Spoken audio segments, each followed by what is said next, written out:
Jadi kita ini percepatan di segala bidang termasuk di investasi. Dulu untuk investasi di Kabupaten Pasuruan yang katanya ribet, saya pastikan di era kepemimpinan saya dan Gus Sobi tidak ada kesulitan, semua investor yang masuk kita layani dengan baik. Layanan di puskesmas utama kita, puskesmas induk masing-masing kecamatan, itu harus siap tahun 2026 itu harus siap untuk 24 jam servis kepada masyarakat.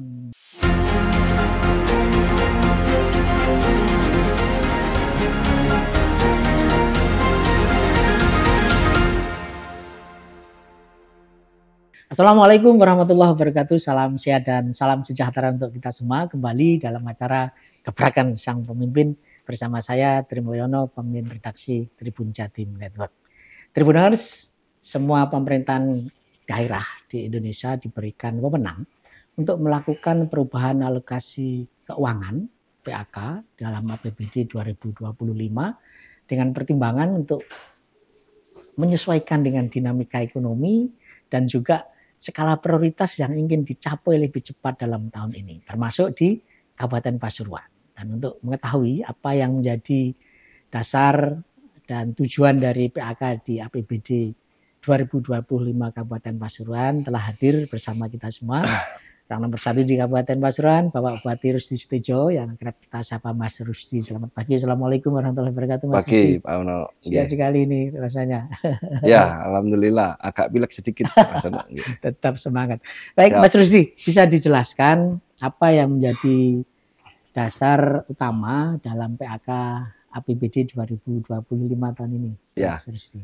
Yang pertama perlu Tribuners ketahui bahwa untuk perubahan anggaran itu sudah menjadi ketentuan undang-undang. Kita tinggal mengolah bagaimana perubahan anggaran itu menyesuaikan program prioritas dari masing-masing daerah. Ya. Termasuk di Kabupaten Pasuruan, di setiap kesempatan saya informasikan bahwa kita ini sekarang lagi percepatan untuk perbaikan sarana infrastruktur untuk umum, kemudian sarana pendidikan kita, kemudian juga sarana layanan kita kepada masyarakat, yaitu khususnya di bidang kesehatan. Ya, jadi itu 4 hal itu yang menjadi dasar untuk PAK APBD ini ya, Mas Rusdi ya? Ya, betul. Jadi untuk program yang kita sebutkan tadi itu adalah menjadi prioritas pembangunan dari pemerintahan saya dan Gus Wabub, Gus Sobi Asrori. Nah, ini butuh penyesuaian anggaran yang karena pada waktu saya menjabat pertama kali sama Gus Sobi ini kan APBD sudah didok. Ya. Bulan November tahun 2024. Nah, tahun 2024 bulan November, nah kita dilantik baru Februari. Nah, kita perlu penyesuaian untuk alokasi anggaran APBD kita, APBD Kabupaten Pasuruan, menyesuaikan program prioritas dari Bupati Wakil Bupati terpilih yang harus selaras dengan program dari Presiden Wakil Presiden terpilih juga. Ya, Mas Rusdi, awalnya memang kita agak ragu ya pertumbuhan ekonomi di Indonesia termasuk di Jawa Timur itu akan stuck gitu. Tapi faktanya di kuartal kedua itu cukup menggembirakan lah ya, bisa mencapai 5%. Bagaimana situasinya di Kabupaten Pasuruan sendiri, Mas Rusdi?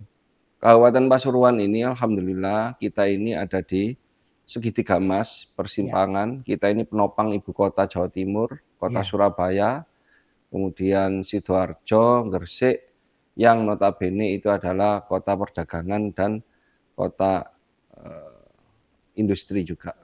Nah, Kabupaten Pasuruan ingin memanfaatkan hal tersebut, Mas Ono. Jadi kita ini percepatan di segala bidang termasuk di investasi. Dulu untuk investasi di Kabupaten Pasuruan yang katanya ribet, saya pastikan di era kepemimpinan saya dan Gus Sobi tidak ada kesulitan, semua investor yang masuk kita layani dengan baik. Jadi dampak dari gebrakan-gebrakan Mas Rusdi ini mulai dirasakan di setelah kuartal kedua ini ya, Mas Rusdi ya? Ya, target beberapa kita naikkan dan Mm-mm. ternyata insya Allah sampai akhir tahun nanti mudah-mudahan mohon doa dan dukungannya Ya. agar kita bisa mampu dan mencapai target tersebut.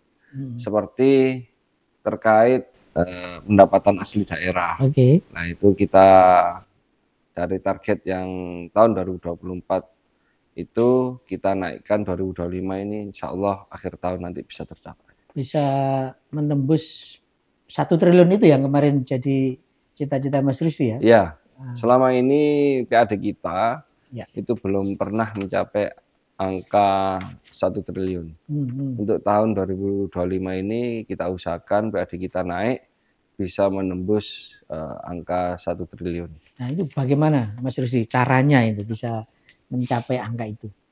Yang pertama kita evaluasi internal dari pemerintah Kabupaten Pasuruan, Mas Ono. Ya. Mana bidang-bidang yang perlu kita push, kita evaluasi efektivitasnya. Ya. Mulai dari personal, kemudian mulai dari sistem kita perbarui, kemudian dari tenaga lapangan kita yang kita push bagaimana PAD kita ini bisa nambah. Jadi tanpa memberatkan para pelaku usaha. Oke, nah, jadi lebih optimalisasi dari efisiensi dan optimalisasi itu ya. Efisiensi internal, efektivitas, kemudian juga produktivitas dari teman-teman terutama di bagian pendapatan itu terus kita genjot sesuai dengan tupoksi masing-masing. Yang selama ini tidak efektif kita ganti personilnya dengan orang-orang baru yang bisa lebih bekerja lebih baik. Ya. Mas Rusdi, tadi di PHK akan fokus di beberapa hal, infrastruktur, public service, kesehatan, pendidikan ya, 4 pilar utama itu. Barangkali bisa dielaborasi program-program khusus apa Mas Rusdi yang akan disesuaikan di kuartal kedua ini dibanding kuartal sebelumnya? Iya, kan sekarang ini Mas Ono semua ini kan mengeluhkan terkait sektor industri yang masih belum pulih kan gitu. Nah ini kita mendorong mindset dari masyarakat kita untuk menjadi pelaku industri atau pengusaha-pengusaha baru. Nah ini mulai tahun 2025 ini kita siapkan program awal, memang belum sempurna, namanya Pasuruan Creativity Center. Oke, PCC. Pasuruan Creativity, Pasuruan Creative Center. Yang kita mengadopsi dari beberapa daerah, kita kembangkan sesuai dengan kesesuaian yang ada di Kabupaten Pasuruan. Jadi kita tidak tutup mata daerah kabupaten kota bahkan provinsi yang sudah punya creativity center yang bagus, kita tiru, kita adopsi, kita kembangkan sesuai dengan kearifan lokal kita Kabupaten Pasuruan untuk mendukung para pelaku atau para pengusaha-pengusaha baru. Jadi mulai kemudahan perizinan, peningkatan sumber daya, kemudian pelatihan-pelatihan yang dibutuhkan untuk para pengusaha-pengusaha baru tersebut kita siapkan. Dan ini akan diakomodir sebesar-besarnya di PAK 2025 ini, Mas Rusdi, insya Allah? Lumayan, ada anggaran untuk terkait itu. Kemudian kita persiapan juga dukungan di sektor pariwisata. Nah ini yang masih belum tersentuh dengan baik kemarin pada era pemerintahan sebelumnya. Pariwisata kita ini mempunyai potensi yang luar biasa yang bisa menjadi destinasi tujuan di Jawa Timur, destinasi utama di Jawa Timur ini. Kita sekarang punya tiap tahun ada Bromocom, kemudian Bromo Marathon yang akan dilaksanakan pada bulan September besok. Itu bahkan peserta yang datang itu sudah mencapai 2.000. Oh, keren sekali. 2.000. Nah ini kita mulai kita dukung infrastruktur pariwisatanya, kita kerjasama dengan pemerintahan provinsi yang karena memang beberapa titik jalan menuju Bromo itu adalah kewenangan dari pemerintah provinsi Jawa Timur.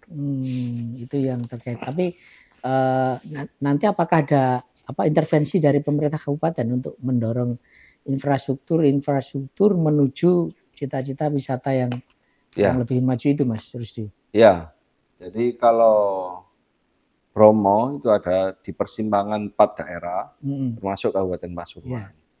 Tapi hidden gem itu ada di Kabupaten Pasuruan. Apa aja, Mas, kalau boleh tahu sebetulnya kalau melihat yang belum banyak diekspor sebetulnya ya? Ya, kalau mau ingin lihat sunrise dengan spot terbaik itu ada di Penanjakan 1.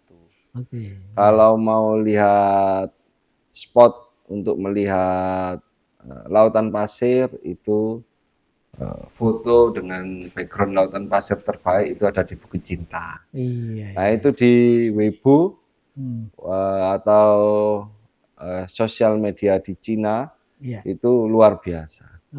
Nah kita butuh percepatan dukungan fasilitas pariwisata, komunitas pariwisata yang di Bromo melalui Kabupaten Pasuruan ini terus kita tingkatkan.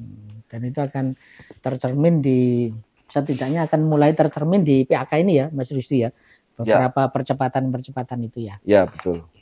Mas Rusdi, kalau soal public service dan kesehatan dan pendidikan, Mas Rusdi, apa yang menjadi konsen lebih baik lagi lah di semester kedua ini? Ya, yang pertama kita persiapan untuk 2026 untuk layanan di puskesmas utama kita, puskesmas induk masing-masing kecamatan itu harus siap tahun 2026 itu harus siap untuk 24 jam servis kepada masyarakat.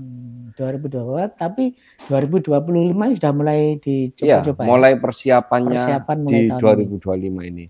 Kesiapan terkait fasilitas, ada beberapa titik puskesmas yang sekarang ini ada pekerjaan, penambahan fasilitas, kemudian kita hitung tenaga kesehatan di masing-masing puskesmas ini sudah cukup apa kurang, kalau kurang harus kita cukupi sebagai persiapan kita untuk servis puskesmas 2026 itu servis 24 jam. Jadi tapi tahun ini sudah mulai ya persiapan. Sudah persiapan, ada pembangunan beberapa fasilitas puskesmas kita, ada beberapa titik yang membutuhkan untuk persiapan 2026 puskesmas siap untuk melayani 24 jam. Terkait pendidikan, Mas Rusdi bisa disampaikan juga bagaimana perkembangan terbaru terkait sekolah rakyat, lalu MBG ya, makan bergizi gratis, apa ini juga akan tercermin di PAK 2025 ini dan tahun-tahun selanjutnya? Sekolah rakyat kita mendapatkan kuota untuk SMP 3 rombel, 3 rombongan belajar, kemudian SMA 3 rombel, yaitu masing-masing rombel atau satu kelasnya itu 25 orang, total berarti kita 150. Untuk SD sekarang masih mendapatkan satu rombel atau satu kelas, dan ini menjadi sekolah rakyat dengan jumlah siswa terbesar se-Jawa Timur. Nah, kita memang saya tekankan dukungan untuk program dari pemerintah pusat kita tidak main-main. Untuk persiapan dapur MBG yang di lahan pemerintah daerah itu ada 4 titik yang nanti langsung akan dibangun oleh BGN, Badan Gizi Nasional. Sudah kita siapkan 4 titik dan sudah disurvei layak. Itu tergantung BGN kapan mulai melakukan pembangunan. Kemudian persiapan untuk sekolah rakyat permanen, lahannya sudah kita siapkan di Gondang Wetan, itu kurang lebih 5 hektar. Nah, yang nanti akan dibangun oleh PUPR atau Kementerian PUPR untuk persiapan sekolah rakyat permanen di Kabupaten Pasuruan. Jadi banyak sekali program baru dan optimalisasi program nasional ya, Mas Yusita. Mungkin bisa dijelaskan apakah ini kemudian ada perubahan skema anggaran, mana yang ditambahkan, barangkali ada juga yang dikurangi efisiensi, tapi ada juga yang mungkin direlokasi, Mas Rusdi. Ya, beberapa yang kita relokasi seperti Hmm. anggaran untuk FGD Oh, dan oke. Iya. sosialisasi Heeh. yang kita menganggap tier 3. Hmm. Tier 3 itu yang tidak seberapa penting, Ya, yang masih bisa digeser sudah kita geser. oke. Nominalnya kurang lebih 12 miliar. 12 miliar ya. Ya, Besar itu juga ya. kita untuk program infrastruktur, dukungan Hmm. infrastruktur untuk sekolah Hmm. ataupun untuk infrastruktur jalan terutama. Ya, ya, ya. Itu yang diantara yang Nggih. direlokasi. Kalau yang ditambah berarti itu ya Mas, infrastruktur terus sekolah itu yang Sekolah, ditambah. tahun ini ada Hmm. pembangunan Hmm. fisik sekolah Hmm. 300 titik. 300 300 titik. titik. Itu betul-betul baru atau sudah masuk anggaran-anggaran sebelumnya, Mas? Baru. Baru, betul-betul Baru. baru. Ya. Itu perubahan. Ya, ya. Bahkan perubahan sebelum PAK waktu menyesuaikan Impres Presiden nomor 1 tahun 2025 yang keluar kurang lebih bulan 3 setelah Oke. kita menjabat. Ya, ya. Mas Rusdi, selain program-program fisik tadi yang sudah banyak dijelaskan, bagaimana dengan program-program sosial, pemberdayaan ekonomi? Mungkin tadi pemberdayaan ekonomi sudah disebut ya, ada Ya. PCC itu ya. Tapi program-program sosial dan ketahanan pangan misalnya yang jadi concern pemerintah pusat sendiri, gimana Mas? Kita serapan gabah kita tahun ini naik kurang lebih 10 kali lipat. 10 kali lipat? Iya, dari tahun 2024 itu 900 ton, sampai saat ini sudah mencapai 9.000 ton serapan gabah kita. Itu faktornya apa, Mas Rusdi? Bisa karena drastis itu kenaikan dari Bulog sebagai perwakilan dari pemerintah pusat itu Mas Ono kan dengan harga gabah yang layak petani akhirnya menjual gabahnya ke Bulog dan juga sekarang ini semangat untuk bertani.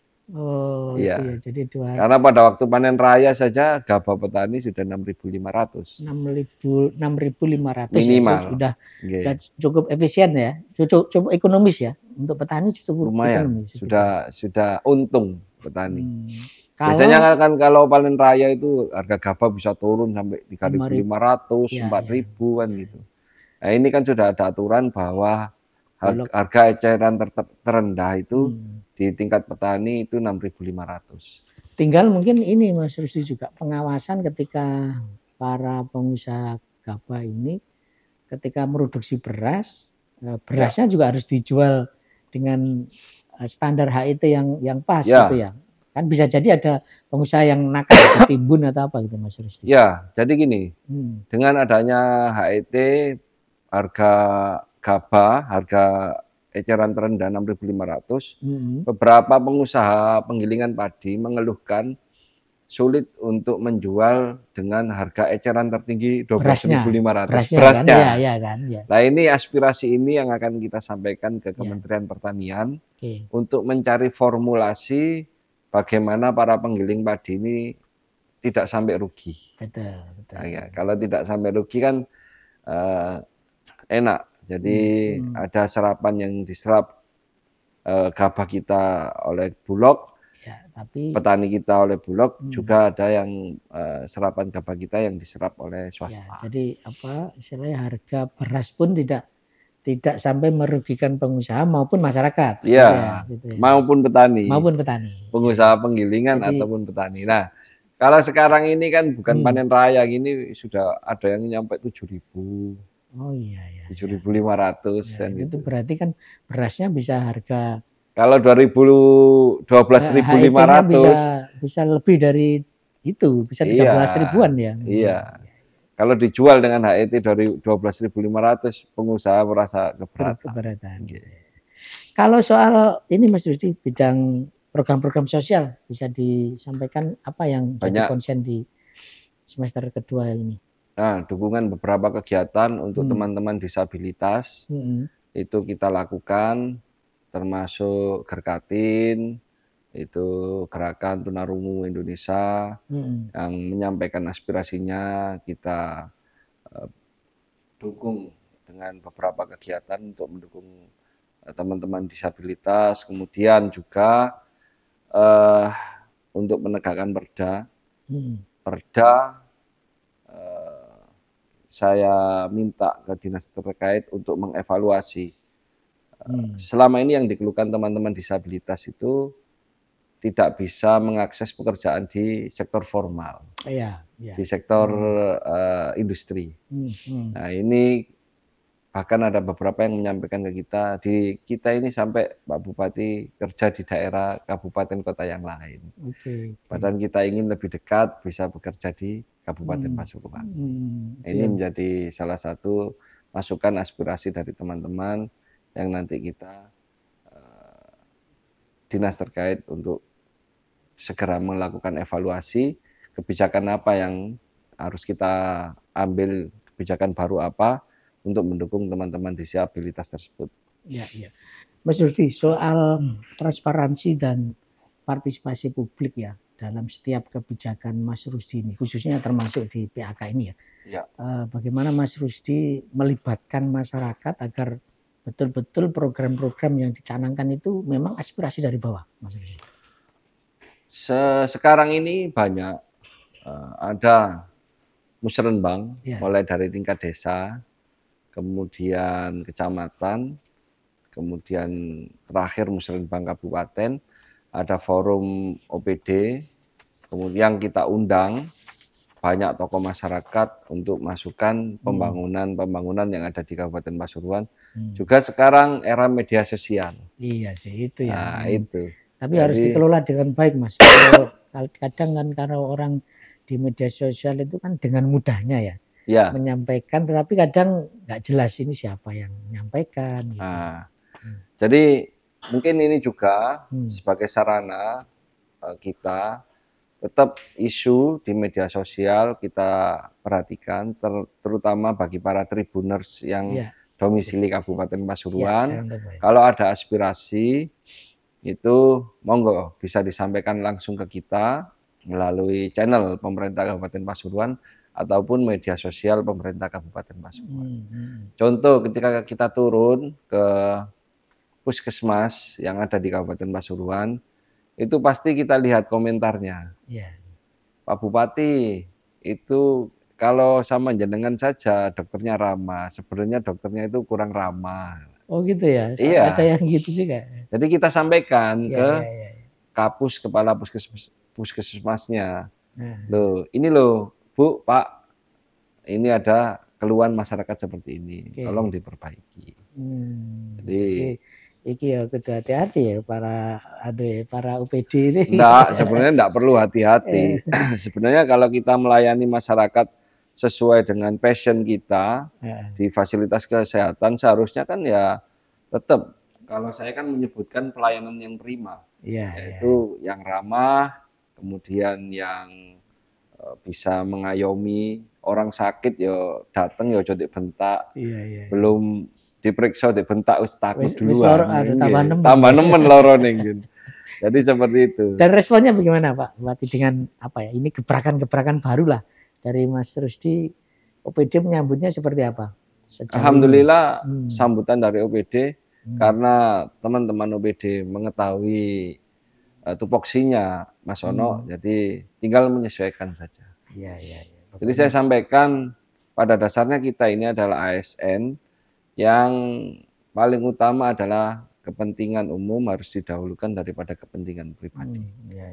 Ini sebagai tugas kita melayani masyarakat dan sebagai ASN Kabupaten Pasuruan. Dan itu sebenarnya kan tidak menambahi tugas gitu ya. Enggak. Tugas yang seharusnya memang harus dilakukan seperti itu.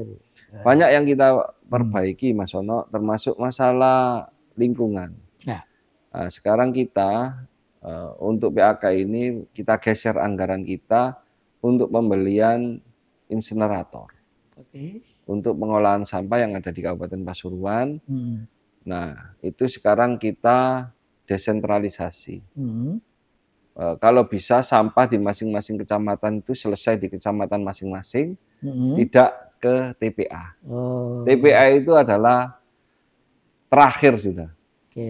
Jadi kita combine insinerator, sistem insinerator yang sudah terverifikasi oleh KLHK, kemudian dan pemilahan. Hmm. Jadi yang nilai ekonomis bisa dimiliki oleh KSM yang bermitra dengan DLH Kabupaten Pasuruan. Yang tidak bernilai ekonomis kita masukkan insinerator. Secara teknis intervensi pemerintah kabupaten membantu insinerator di kecamatan-kecamatan itu, Mas Rusi? Kita bangun. Oh, bangun ya. Kita bangun. Oke, jadi ini sudah mulai jalan berarti. Tahun ini ada kurang lebih 3 titik. 2 insinerator di kecamatan dengan estimasi kemarin dari teman-teman DLH bahwa sampah di Kecamatan Pandaan itu mencapai 26 ton per hari. 26 ton per hari dengan kapasitas insinerator yang bisa mencapai 16 ton per hari. Satu insinerator kita siapkan 2 insinerator. Jadi kurang lebih kapasitas maksimal insinerator 32 ton. 32 ton. Ya, sampah di Pandaan 23 ton. Nah, ini kan bisa nanti sampah yang di Kecamatan Pandaan itu tidak perlu masuk ke TPA. Tapi sudah dikelola, dipilah, kemudian residunya bisa dimasukkan ke insinerator atau dibakar di insinerator. Nah, jadi untuk permasalahan sampah di Kecamatan Pandaan selesai. Sudah selesai ini ya. Ini juga sebagai pilot project kita terkait pengelolaan sampah yang ada di Kabupaten Pasuruan. Dan ini akan dioptimalkan di PAK 2025 ini atau sebagian sudah mulai dijalankan di pemerintah awal sebelumnya, Mas Rusdi? Enggak. Nah, ini pergeseran anggaran salah satunya di situ ya. Jadi ini setelah semester kedua inilah semester nanti akan kedua, dibangun betul. Dan insya Allah ini akan menyelesaikan masalah sampah di Pandaan itu. Betul, kalau nilai ekonomisnya, Mas Rusdi, apakah enggak juga dicoba dijajaki barangkali selain menyelesaikan masalah lingkungan? Ya. Juga ada nilai ekonomisnya. Ada. Jadi nanti kan kita kerjasama dengan KSM, ya. Kelompok masyarakat yang mengelola sampah.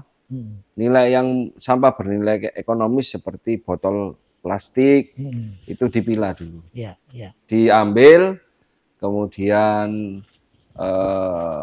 untuk sampah organik juga diambil, nanti bisa untuk makanan dari maggot. Oh, ini jadi ya, maggot yang kaya protein untuk pakan ternak. Kemudian juga bisa untuk campuran apa namanya itu, saya lupa. Kayak cairan gitu, yang organik, yang nanti itu kalau disemprotkan itu bau sampahnya itu enggak bau.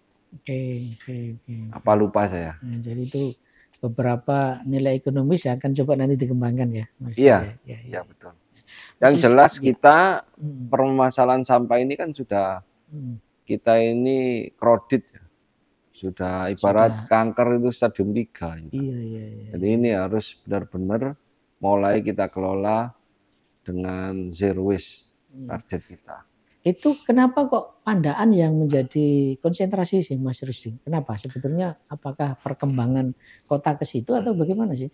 Enggak, karena Pandaan kan kota metro, salah satu kecamatan metropolitan. Iya. Kota metropolitan Kabupaten Pasuruan, yang di situ juga ada pusat industri, tempat industri, tempat pariwisata, tempat perdagangan, itu banyak di situ.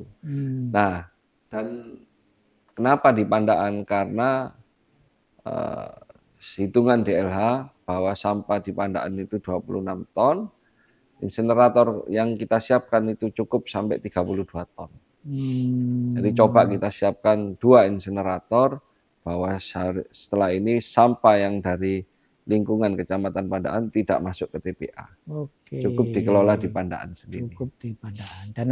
Dan salah satunya pertimbangan kita tempatnya tersedia. Ya, lahannya ada. Lahannya ada. Dan ini akan jadi flight project untuk diterapkan di wilayah-wilayah di luar Pandaan ya, Mas Rusdi. Mas Rusdi, berbagai rencana tentu kita berharap akan terlaksana ya. Tetapi ketika nanti dalam perjalanannya ada masalah hambatan dan akan mempengaruhi fiskal kita, barangkali Mas Rusdi punya mitigasi agar keterbatasan dana, terus apa? Ya, termasuk misalnya kalau PAD nanti yang ditarget 1 triliun tahun ini misalnya belum tercapai, kira-kira ada mitigasi seperti apa, Mas Rusdi? Ya, untuk resiko mitigasi resiko keuangan, Ya, resiko anggaran sudah dihitung oleh terutama oleh Dinas Keuangan, nggih. Itu bagaimana kita tetap tidak sampai fault atau tetap aman lah. iya. Apalagi kemarin 2026 Menteri Keuangan Ibu Sri Mulyani sudah menyampaikan Ada kabar ya, gembira lah gitu ya. bukan gembira, kabar yang kurang menggembirakan. Kurang menggembirakan. Bagi pemerintah kabupaten se-Indonesia, kabupaten kota Mengurangi atau pemerintah daerah bahwa nanti DAU akan dikurangi sampai kurang lebih 350 triliun. Oke. Kalau Pasuruan sendiri dampaknya seberapa besar perkiraan Mas Rusdi nanti? Kita belum tahu ya. Untuk Kabupaten Pasuruan kuota pengurangannya itu ketemu berapa. Karena nanti biasanya ada surat edaran dari Kementerian Keuangan bahwa Kabupaten Pasuruan sekian. Nah, untuk mengantisipasi hal tersebut, Kabupaten Pasuruan mulai saat ini kita usahakan tidak bergantung dengan dana transfer dari pemerintah pusat. Latihan ya, kita harus latihan. Iya. Salah satunya ya meningkatkan PAD. Nah, nggak ada jalan lain ya Mas ya. Salah satu jalannya belanja itu. Dikurangi, ya otomatis kalau ada efisiensi ya kita harus meningkatkan pendapatan gitu ya. Untuk agar APBD kita tetap bisa mendukung pembangunan yang sudah kita rencanakan. Kalau terobosan PAD selain yang tadi sudah dijelaskan Mas Rusdi, sebenarnya apa sih Mas yang kayak jadi triggernya ya ketika PAD itu harus naik itu sebenarnya apa sih Mas? Kalau di Pasuruan ya, kalau misalnya Banyuwangi kan triggernya wisata gitu ya. Kalau di Surabaya triggernya hiburan gitu. Kalau di Pasuruan sebetulnya apa Mas yang harus kita triggernya itu untuk meningkatkan PAD kita ini harus koordinasi lintas sektor. Dinas Mas. Iya. Contoh, ketika ada investor masuk di bidang kuliner, mau bikin restoran atau rumah makan, perizinan harus cepat. Itu sudah mulai terus digencarkan ya agar cepat investasi. Ketika tempat wisata itu bikin di Kabupaten Pasuruan, perizinannya itu sangat cepat.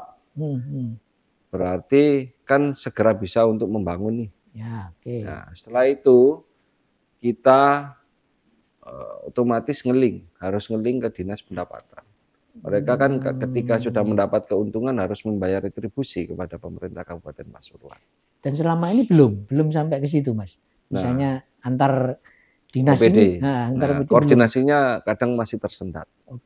Nah, ini yang harus kita koordinasi ini tidak boleh ada ego sektoral di masing-masing dinas. Nah, itu yang kemarin kita juga sudah bikin satgas terkait percepatan investasi yang ada di Kabupaten Pasuruan. Kalau di Banyuwangi itu hanya pariwisata, kalau di Pasuruan ini semua ada, Mas. Semuanya ada ya, pariwisata ada. Pariwisata industri ada, jasa ada. Jadi F&B juga ada. Harusnya tidak kalah dengan Surabaya lah gitu. Iya. Jadi target kita adalah kita sebagai pusat pariwisata dan pusat hiburan, salah satu yang ada di Jawa Timur. Ya. Mas Rusdi, mungkin ini di ujung perbincangan kita setelah sekian bulan ya, mulai Februari ya Mas ya, Maret awal itu ya. Mas Rusdi sudah berusaha semaksimal mungkin untuk melakukan terobosan-terobosan dan barangkali ada catatan Mas Rusdi. Sebetulnya apa sih yang jadi permasalahan di Pasuruan, kemudian mungkin Mas Rusdi sudah menemukan jalannya. Barangkali belum bisa dijalankan 100% tahun ini, tapi di 5 tahun mendatang akan tercapai. Bisa disampaikan. Ada kendala-kendala apa sih Mas sebetulnya di Pasuruan? Kalau setiap pembangunan itu kan kita kolek data, Mas Yono. Jadi, di wilayah Puspo, Jimbaran, jalannya rusak. Oke. Oke. Nah, kan nggak mungkin kita memperbaiki jalan yang sudah bagus. Oke. Nah, kita kolek dulu, kita cari daftar inventarisir masalahnya, setelah itu kita pecahkan. Jadi setiap pembangunan pasti ada tantangannya, Mas Ono. Oke. Jadi kalau kita menganggap itu sulit, ya kapan, kalau kita nggak nyoba untuk menyelesaikannya, ya kapan kita bisa berhasil. Jadi tantangan pertama itu sebenarnya sejauh mana kita bisa punya data yang akurat, Iya, yang harus akurasi kita lakukan, data. akurasi data. Kemudian tidak bisa pemerintah Kabupaten Pasuruan ini bergerak sendirian. Harus kolaborasi, dukungan dari sektor lokal, dari mitra kita, ada Forkopimda, kemudian ada DPRD Kabupaten Pasuruan, kemudian juga lintas sektor, yaitu dari pemerintah Provinsi Jawa Timur, kemudian dari pemerintah pusat. Alhamdulillah tahun ini kita sering kita sampaikan ke pemerintah pusat bahwa jalan nasional di tempat kita ada beberapa yang rusak. Tahun ini juga sudah mulai perbaikan. Mohon maaf khususnya masyarakat Cangkring Malang Beji, ada perbaikan jembatan jalan nasional yang masih belum selesai. Insya Allah akan segera selesai. Jadi kolaborasi, lalu yang tak kalah penting tentu eksekusinya dan evaluasinya, Mas Rusdi. Mungkin bisa catatannya terkait bagaimana sih eksekusi yang dilakukan di Pasuruan ini sejauh efektivitasnya seperti apa dan evaluasinya, Mas?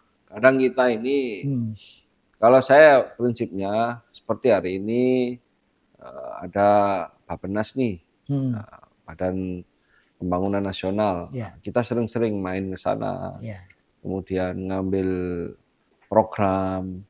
Jadi ya Mas Rusdi rajin-rajin juga ke Jakarta ini harus gitu ya. Karena pusatnya uang di Jakarta. Betul. Jadi contoh untuk banjir. Banjir nggak mungkin kita menyelesaikan sendiri. Sungainya kewenangan provinsi.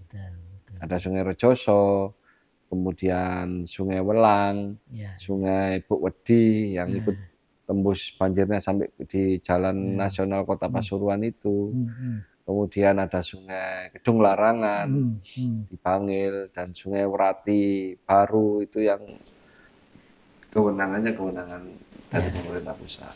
Dan yang terakhir soal evaluasi, Mas, selain Mas Rusdi juga aktif di media sosial memberikan menampung saran dan sebagainya.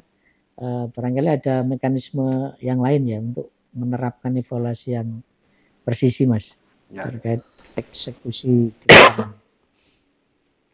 Target kinerja dari masing-masing OPD kita sudah kita tetapkan. Ada beberapa program-program prioritas yang harus bisa dikawal dan diselesaikan.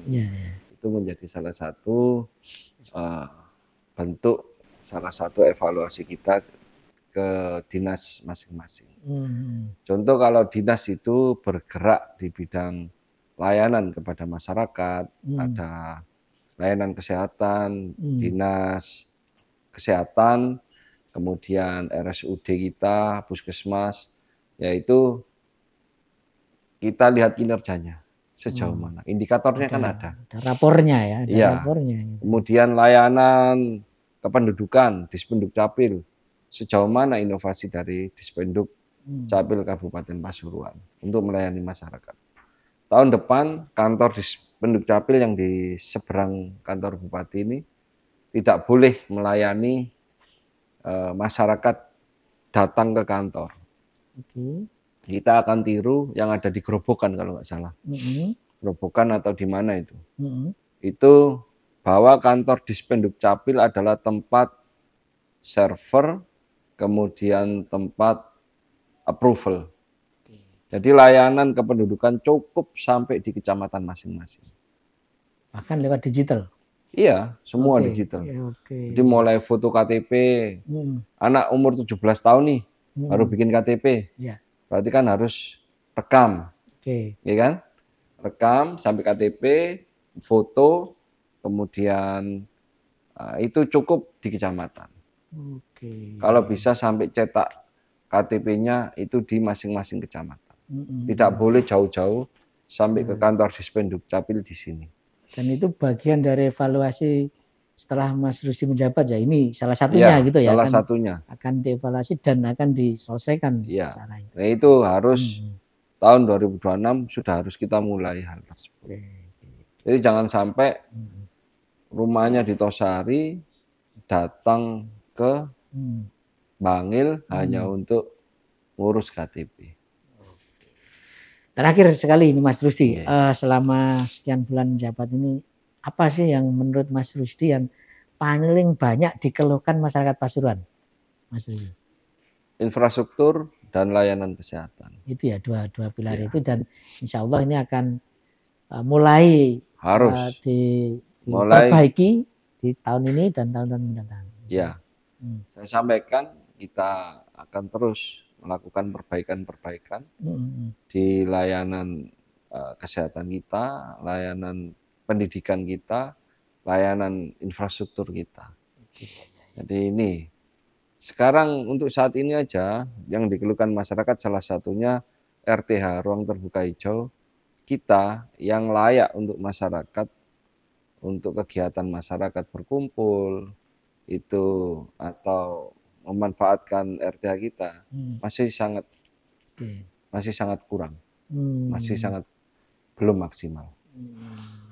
Ini salah satunya. Dan akan terus disempurnakan di tahun-tahun mendatang. Baik, Tribuners dan pemirsa harian Surya dimanapun berada, itu gebrakan-gebrakan yang sudah dijelaskan panjang lebar oleh Mas Rusdi, dan insya Allah ini akan menjadi semangat Mas Rusdi untuk terus berbenah ya Mas Rusdi di tahun-tahun mendatang, terutama dimulai sejak perubahan alokasi keuangan APBD 2025 ini dengan penyelesaian dinamika ekonomi, lalu skala prioritas yang ingin dipercepat di tahun ini. Baik, sampai ketemu dengan tokoh-tokoh selanjutnya. Saya Tri Mulyono, redaksi Tribun Jatim Network, mohon pamit undur diri. Terima kasih. Assalamualaikum warahmatullahi wabarakatuh. Salam sehat dan salam sejahtera untuk kita semua.